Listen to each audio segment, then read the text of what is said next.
I trained like One Punch Man for 30 days. Past 30 days, I trained like the famous anime superhero One Punch Man. Ever since the start of my weight. So One Punch Man, I never watched it. I need to watch it. But my understanding is he did a training. I think he ran like, I think it's like what, 1,000 push-ups, 1,000 sit-ups, 1,000 pull-ups a day. Run 10K miles, right? I don't know, but I have noticed a lot of like beginners, like a lot of anime fans that are new to working out, they like to do this challenge at the start of their fitness journey. And it's a little hard. I don't know why they want to choose the hardest thing ever, because I couldn't even do that. I could do the workout part. That would get easy, especially if I can spread it out over like probably a 2-hour period. Obviously, I'm gonna be tired. The push-ups would be easier than the pull-ups. But the running, that's what would get me, especially doing it every single day. Lost journey many of years ago. I've had a slow-growing collection of my before photos, but never any after photos. In an attempt to... Hey, it's just like social media with fitness. Sometimes it takes years to do it, but when you find your flow, get into that flow state, you're good. To finally transform my body into a Greek god, my plan is to complete the Saitama.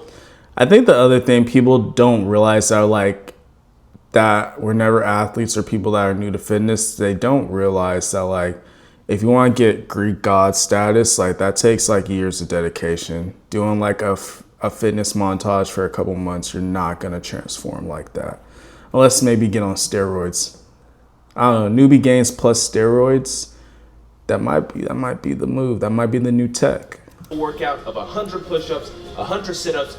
Okay, 100 push-ups, 100 sit-ups. I think it's 100 pull-ups. I still think it's 10K. So yeah, I could do this. It's just, I could do that in probably like an hour and a half, but that's still gonna be tough, I'm not gonna lie. And 100 squats and a 10-kilometer run. Oh, 100 squats, not 100 pull-ups? That's easy. It's just the running that would kill me. The running would kill me. 6 miles a day, that would kill me. Every single day, the results of which were pretty interesting. As day one of my training began, I decided to tackle the hardest part of the challenge first. See, I would do, you can't do it all in one. You gotta break it up. You gotta either run at the start of the day or run at the end of the day. You can't run and then do the weights. You're gonna be too tired and you won't be able to go as hard as you can. You gotta break it up. You're not in an anime, bro. You're a real life human. And for the people thinking about doing this challenge, you gotta break it up. You can't do it all in one. You can't. The run. I knew this was gonna be hard, but nothing good ever comes easy. It feels like I got run over by a train. Then I moved into the sit-ups, push-ups, and squats. And since I didn't want to injure my shoulder and back like I did a couple months ago, I did. God. I feel if you have the time, which I don't know if he's a full-time YouTuber or if he works from home, but if you do have the time, then okay, maybe you could do it all in a 3-hour, 4-hour go at the start of your day. But if you're living a normal life, you do gotta break it up. I did half push-ups and made sure to take breaks in between sets. I seriously don't know if I can do this tomorrow. To prepare myself for the long runs in this challenge, I actually started a couple weeks ago running 1 mile a day and increasing the mileage day by day until I got to 6. See, that's smart. See, a lot of people will go into it cold and they just think they're just like Naruto. They're like Naruto. They're like Goku. They're like, if I put in the work, I'm gonna get there if I put in the work. Like, no, bro. Like, if you don't have the history of it, if your body's not used to it, you're gonna hurt yourself. You're gonna hurt yourself. You're human. This isn't anime. It's real life. Miles. And with all that running, I soon realized during day 3 of my training that my old shoes were worn out and digging into my heels. Yeah, that's the other thing too. A lot of people, and I've recently learned this, is your running shoes have a certain amount of mileage on it. I believe it's 300, might be more or less. But your running shoes technically have a certain amount of mileage on it, and then you need to get new running shoes. That's what I learned recently. Shout out my girlfriend. So I bought some new running shoes. Hopefully these will last me longer than my last pair did. Let the games begin.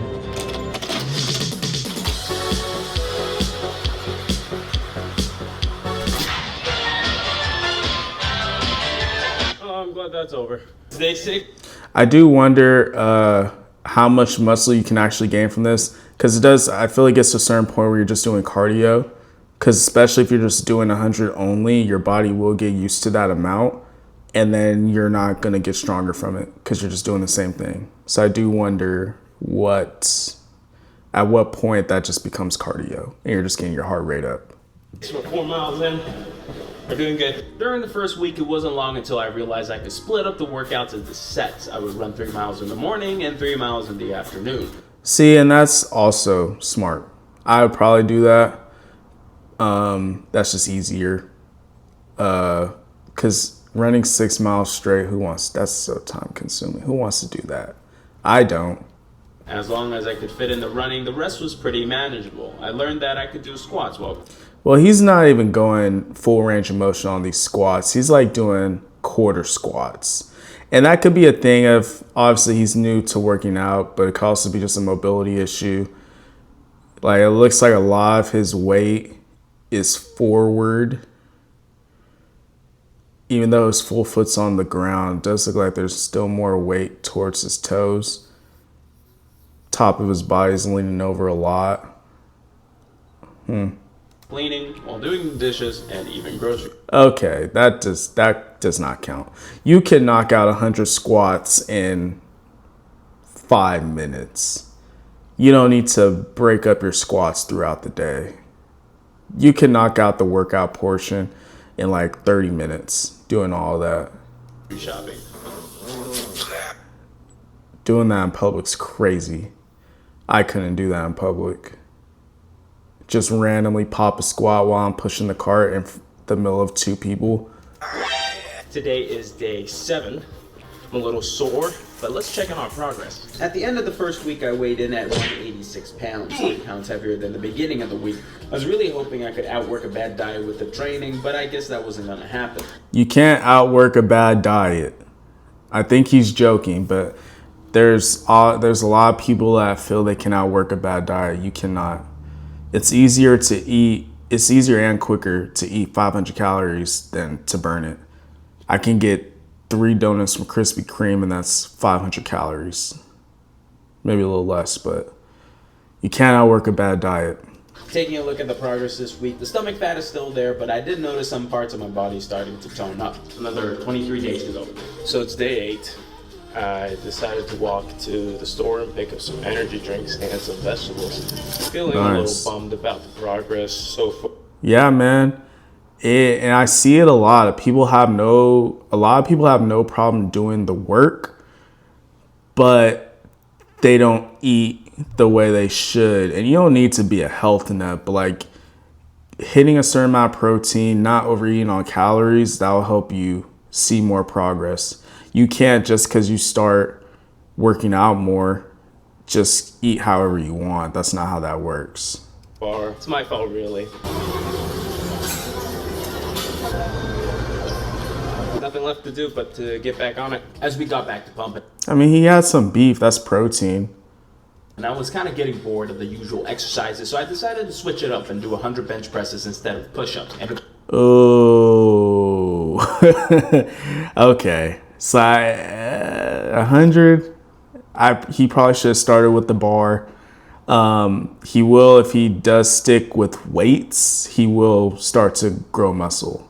And I'm happy he is, because like at some point, body weight, like you're gonna stop getting stronger because your body's gonna get used to it. You're not giving a new stimulus for your body to overcome. According to the internet, bench presses and push-ups work the same muscle. They work the same muscles, but they're not the same. Because obviously bench press, you can add weight to it. I mean, a push-up, you can add a weighted vest or a plate on your back, but there's only so much weight you could add. But yes, they do work the same muscles, same motion, same mechanics, but I wouldn't say it's the same. So they're essentially the same thing, and I'm pretty sure Saitama wouldn't mind. As for the diet, I'm keeping it pretty clean with salads and lean proteins. I also try to limit the dressings and oils in my meals to avoid any hidden calories. So that's good. Me personally, I don't track my sauces. I don't track my oils, but like I'll make sure like I'm doing like, instead of regular mayo, I do a light mayo. The mustard I have is 0 calories. I don't know if all mustards are 0 calories. I do Pam spray instead of like regular oil out of the bottle. So there's stuff you can do and make changes. You don't need to have a salad every day. I think your diet should be something you can stick to. The big thing is obviously you want to hit your protein, you want to get your fiber in, but you need to just be staying within your calorie amount so you can be in that deficit if you're trying to lose that weight. So like I said, a lot of people feel they need to be a health nut. You can get away. I'm down like 15 pounds right now and I'm not eating salads. I want to, I have been lazy to make them. But you don't need to eat a salad. You don't. I love cheese. It's day 9. I found out if you put Premier Protein and coffee together, it makes a nice iced coffee. With doing so many repetitive workouts every day, I do like that he's making like the first week he's bummed out. Like, dang, I actually gained weight and I started working out 7 days a week. So I'm happy he realized, okay, I need to lock in my diet. I can't be getting these donuts. realized that I might be doing my body a disservice by not incorporating any other abdominal exercises. Since abs weren't just a giant piece of muscle, I wanted to switch up the type of ab. Yeah, a lot of people forget that your abdominal is essentially made up into 4 different, your obliques, lower abdominals, upper, can count your back muscles, then your abs in the middle. So I mean, it's like 4 or 5 different parts of your abdominal. So people just think like if you just do a regular sit-up, then you're good, but you're missing everything else. Ab workouts I was doing and varied the areas of my abs I was hitting. The count of 100 reps remained the same, but I wanted to focus on quality and not quantity. This also helped the cramping that came from working one area too many times. That's what I'm worried about if I did the 100 sets. Like, I know I'm for sure going to be cramping. I cramp a lot when I do abs. No matter what body type I'm in, I just be cramping. So today's day 10. I weighed in today at around 184. We're still a bit away. Another 20 days to go. So it's day 11. New technique I'm trying out. I would run a mile and then do 20 or so bench presses and then 20 squats and then 20 sit-ups. And then go back to run another mile and do this for 6 times. That's actually a pretty solid. He has a nice in-home setup. I'm not gonna lie. He has everything he needs. But no, that's a solid setup. Do it in a sets of 6. That's smart. Or 5. I guess like you'll just do an extra mile after you do the 5 sets of working out. But no, that's smart. Trying to get it all in one go. I wouldn't do that if I was programming for him, because if you're trying to lose weight, I'm assuming if you want to burn fat, you want to keep on your muscle. So I would say do all the weight stuff first, then do the cardio, or do the cardio before, then do the weight stuff a little bit after, like you refueled and just rested, because you don't want to be too tired during your weights workout, because then you won't be able to go as hard as you can, and then that's going to stop you from growing as much muscle or preserving as much muscle as you should. So that's what I'm going to do today. Today's day 12. Yesterday's workout was pretty hard just because my legs kept cramping. I found that stretching really helps. Hey, I'm telling y'all guys, if you don't stretch, when you finally roll out your hamstrings and you finally roll out your calves, you're gonna feel every knot.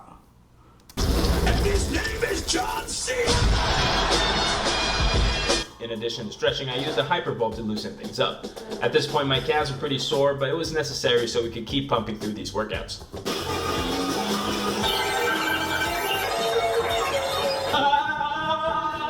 Stop it. Get some help. Today's day 15, quick progress check. I'm weighing in at 179.6. my stomach is a little bit smaller than last Did you go from like 184 to 179? That's solid though. It's not bad. week, as you can see.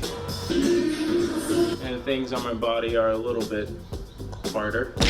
My legs and knees are pretty sore from all the squatting / running, walking. Yeah, that's gonna add up. I wonder if he could substitute biking for a little bit to allow your knees. Because you gotta remember, guys, you're not an anime character. You're a human being. So that's a lot of banging of the joints with the running. Remember when you could run forever? Things are different now. And according to my Apple Watch, I'm burning like 1,000 calories every day. The Apple Watch is not completely accurate, but it can still give you an idea of where you're at. That's how I feel about that. I know a lot of people don't like that. As long as we can keep up with the training and I stop eating out, I think we'll make significant progress in the next 2 weeks. So you can eat out. You just need to plan correctly. Like if you know you're gonna go eat somewhere at the end of the week with some friends, okay, maybe throughout the week don't eat as many calories. Like you can still eat out and still burn a lot of fat, build a lot of muscle. You just need to do it correctly. You can't just aimlessly do whatever you want and then expect things to go your way all the time.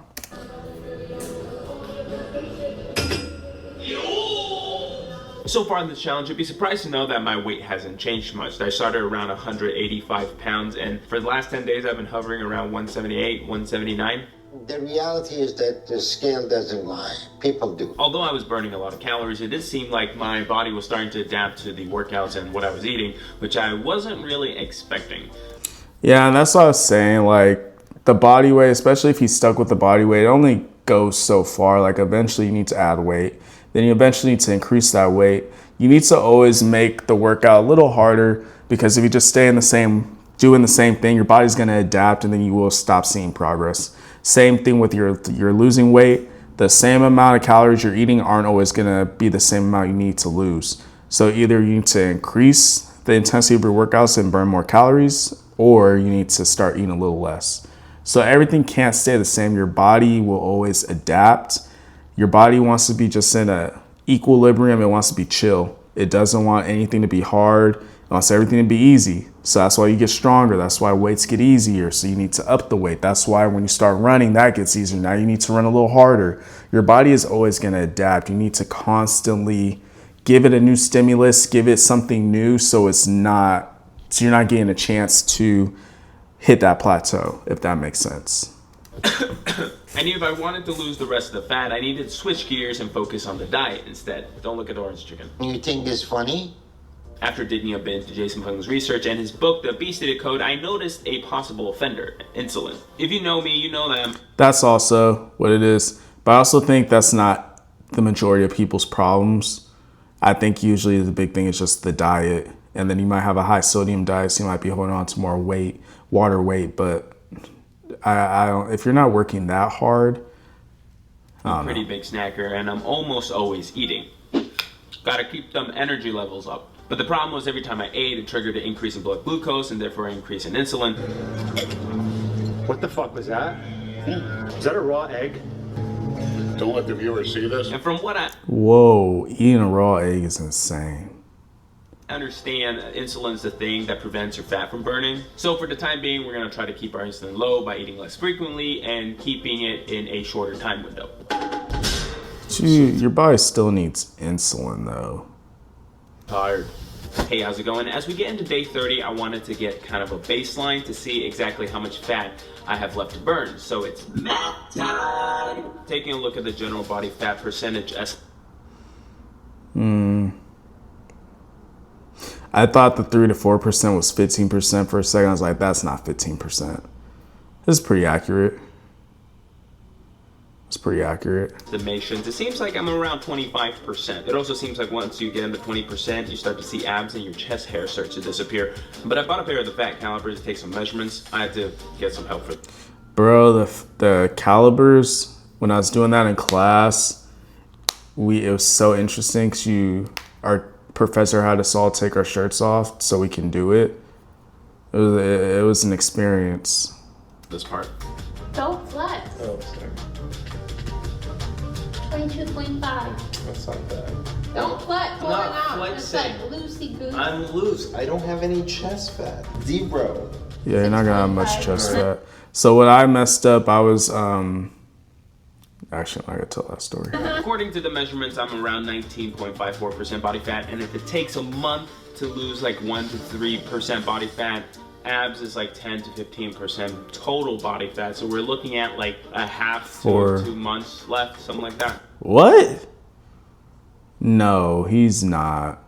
You're not gonna see abs in a month.